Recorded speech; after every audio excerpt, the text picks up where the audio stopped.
So I was going through some of my notes the other day, and I realized that I was making some notations on vintages and producers and the like, and I realized that we have fallen into what I call the vintage trap.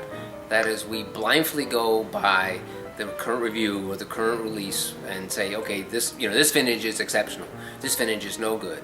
This vintage is marginal.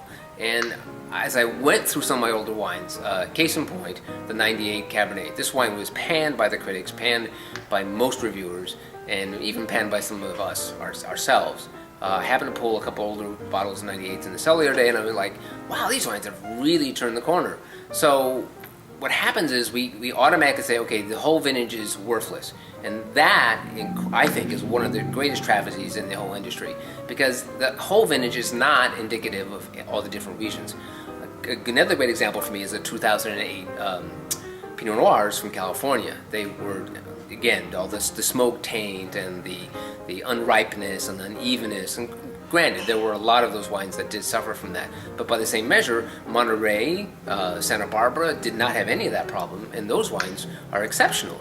So what happens is the consumer, and of course we're as guilty as anyone else, makes that assumption. Okay, this year is a write-off. So I wanted to just reaffirm the fact that we really need to take a look at vintages in a much different light. We need to look at where it was produced. We need to look at who produced it. We need to look at all the variables that go into making a wine.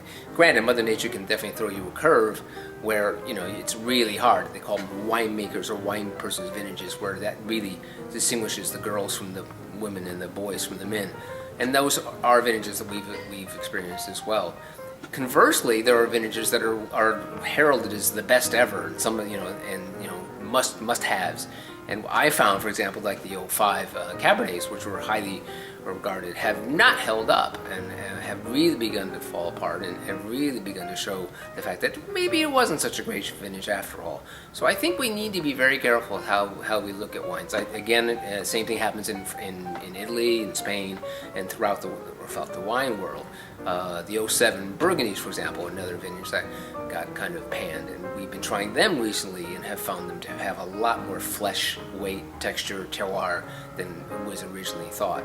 So it's just a little cautionary tale that to be careful not to throw the bath or the baby, or in this case the bottle, out with the vintage.